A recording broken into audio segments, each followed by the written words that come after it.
Hello students. आज हम chapter 1 जो है आपके सिलेबस का कंप्यूटर ऑर्गेनाइजेशन एंड आर्किटेक्चर, हम उसके बारे में डिस्कस करेंगे। देखिए, ये अपने आप में एक बहुत ही बड़ा सब्जेक्ट है और कंप्यूटर साइंस के स्टूडेंट इसको एक सेमेस्टर नहीं, कम से कम 2 या 3 सेमेस्टर तक पढ़ते हैं और इसका कंटेंट जो है काफ़ी रिच यहाँ पर आपको दिया हुआ है। तो हम इसमें से वही टॉपिक्स को ज़्यादा स्ट्रेस देकर पढ़ेंगे जिनके ऊपर आपके ऑब्जेक्टिव टाइप के क्वेश्चंस फ्रेम किए जा सकते हैं, क्योंकि इसमें न्यूमेरिकल पोर्शन ज़्यादा है, मतलब कैलकुलेटिव जैसे चीज़ें होती हैं जिसमें कैलकुलेशंस की जा सकती हैं, वो कंटेंट ज़्यादा है।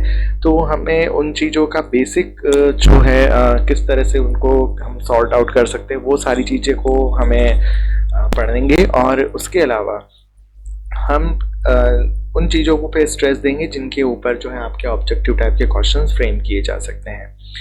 आपका सिलेबस जो अगर हम यहाँ पर देखें तो इसमें वॉन न्यूमैन आर्किटेक्चर के बारे में बात की गई है।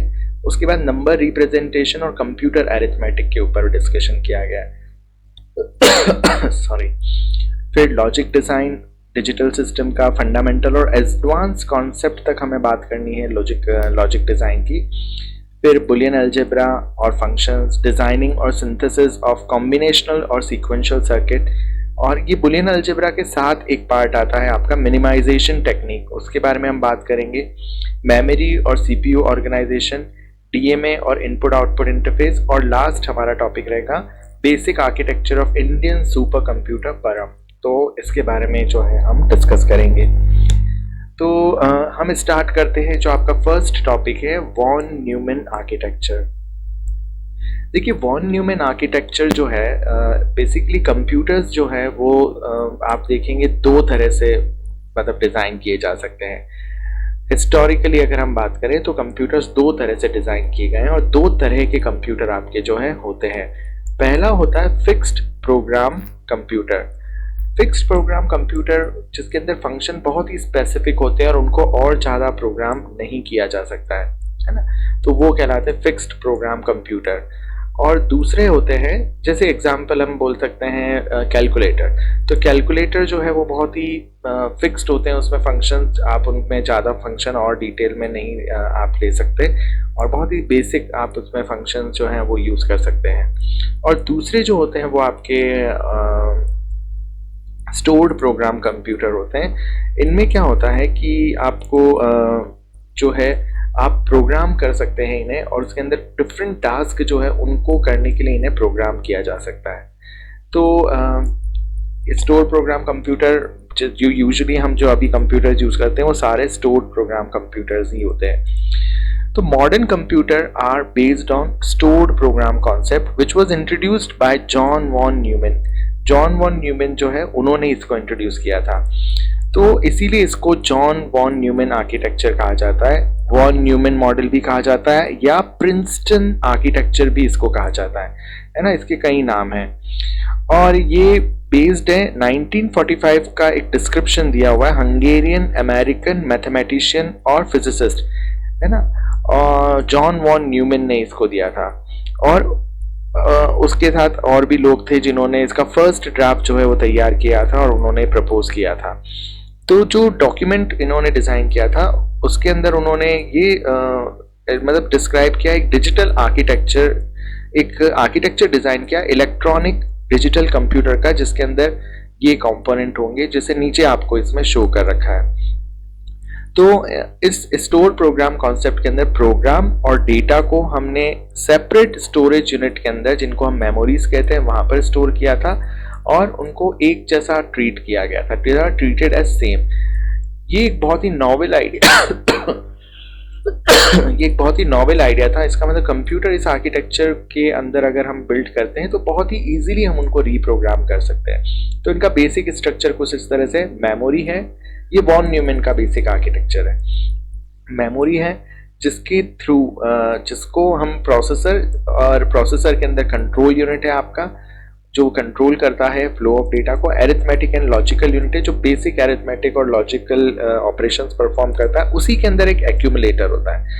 एक्यूमुलेटर जो होता है वो स्टोर करता है डेटा को, रिजल्ट को, उनको टेम्पररली स्टोर करता है और उसके साथ हम इनपुट और आउटपुट डिवाइसेस जो है वो कंबाइन होते हैं।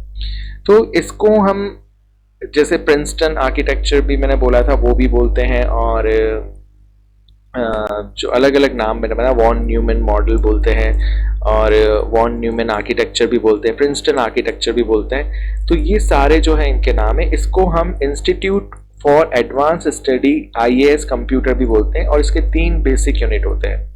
पहला होता है सेंट्रल प्रोसेसिंग यूनिट, दूसरा होता है मेन मेमोरी, और तीसरा होता है इनपुट आउटपुट डिवाइस। ये जैसे आजकल के आप कंप्यूटर में देखेंगे तो उनमें भी यही चीजें होती हैं सारी।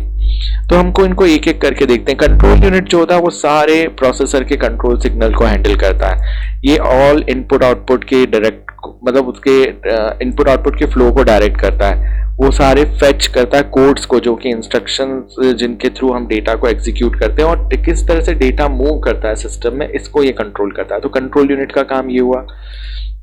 दूसरा है आपका arithmetic and logical unit. Arithmetic logical unit part of CPU होता है, जो कि सारी कैलकुलेशन जो कि CPU को करने की जरूरत होती है, जिसमें एडिशन, सब्ट्रैक्शन या कंपैरिजन, वो सब भी करता है। और इसके अलावा ये लॉजिकल ऑपरेशन, जिसमें बिट शिफ्टिंग ऑपरेशन या अरिथमेटिक ऑपरेशन है, वो करता है। तो इसका एक सिंपल सा डायग्राम और आप इसमें देख सकते हो। मेमोरी है, वो एड्रेस के थ्रू, डेटा के थ्रू और कंट्रोल बस के थ्रू जो है CPU इसको कंट्रोल कर रहा है। और यहाँ पर CPU के आपको पार्ट बताएगी, जिसमें ALU, program counter, instruction register, और ये अलग अलग तरह के जो है memory address register, data register, control unit, इनके थ्रू ये इनपुट आउटपुट बस को कनेक्ट कर रहे हैं, और इनपुट आउटपुट डिवाइसेस इससे कनेक्ट हो रहे हैं। और CPU के अंदर ही, जैसे मैंने आपको बताया था, एक एक्यूमुलेटर है और एक जनरल पर्पस रजिस्टर है। तो ये थोड़ा सा और एलॉबरेटेड जो है डायग्राम इसके अंदर बताया, बेसिक CPU का स्ट्रक्चर, जिसके अंदर ALU को, अरिथमेटिक एंड लॉजिकल यूनिट को भी हमने इलस्ट्रेट किया गया।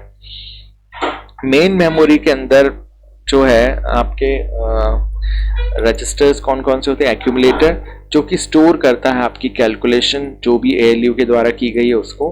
प्रोग्राम काउंटर, जो कि आपके ट्रैक करता है मेमोरी लोकेशन को, जहां से कि नेक्स्ट इंस्ट्रक्शन उसको फैच करना है, उसको हम बोलते हैं प्रोग्राम काउंटर। प्रोग्राम काउंटर जो होता है वो नेक्स्ट एड्रेस जो है मेमोरी एड्रेस रजिस्टर को देता है, और वो वहां से जो है इंस्ट्रक्शन को रीड करके और फिर उसका एग्जीक्यूट करता है।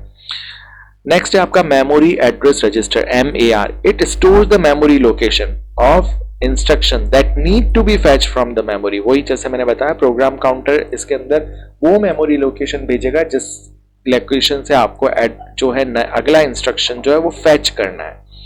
मेमोरी डेटा रजिस्टर, जो इंस्ट्रक्शन फैच किए जा रहे हैं मेमोरी के द्वारा, या और कोई भी डेटा ट्रांसफर किया जा रहा है, वो इसको यहाँ पर स्टोर करते हैं। एक होता है करंट इंस्ट्रक्शन रजिस्टर।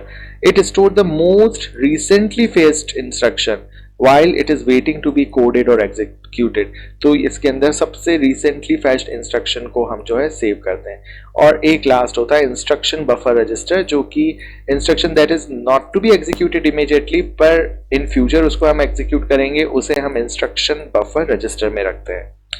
नेक्स्ट होते हैं आपके input output devices. Input output devices में क्या होता है? प्रोग्राम और डेटा जिनको रीड किया जाना है मेन मेमोरी से फ्रॉम इनपुट डिवाइस या सेकेंडरी स्टोरेज, है ना, वो कंट्रोल किए जाते हैं CPU इनपुट इंस्ट्रक्शन से। और output device are used to give the output, that information, output जो इंफॉर्मेशन है फ्रॉम अ कंप्यूटर, जो भी आउटपुट दे रहा है उसको प्रेजेंट करने के लिए हम आउटपुट डिवाइसेस को यूज करते हैं।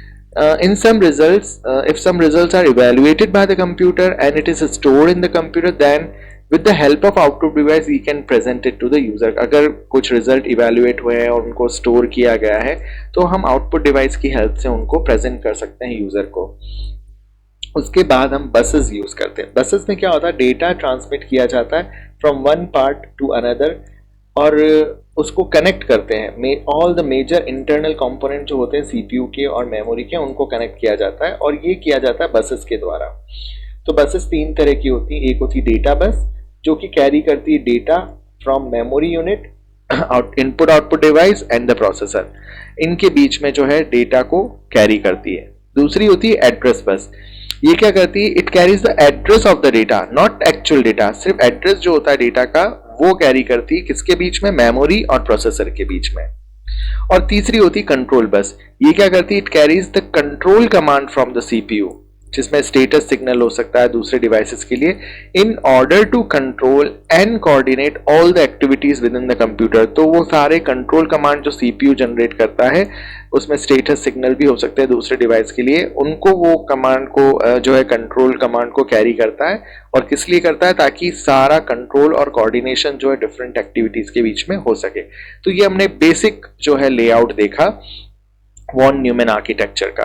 तो इसमें आपको इन सभी अलग अलग जो कंपोनेंट्स हैं इनके नाम याद होने चाहिए। इनसे भी कुछ बेसिक क्वेश्चन पूछे जा सकते हैं कि फॉर एग्जांपल जो इंस्ट्रक्शन अभी एग्जीक्यूट नहीं किए जा रहे हैं उन्हें कहाँ पर किस रजिस्टर में सेव किया जाता है, तो आपको ये पता होना चाहिए कि they are stored in instruction buffer register. ऐसे ही अलग अलग इसमें पूछे जा सकते हैं, MAR, MDR, CIR, इनके क्वेश्चंस पूछे जा सकते हैं। नेक्स्ट हमारा जो वीडियो होगा उसमें हम नंबर सिस्टम के बारे में बात करेंगे।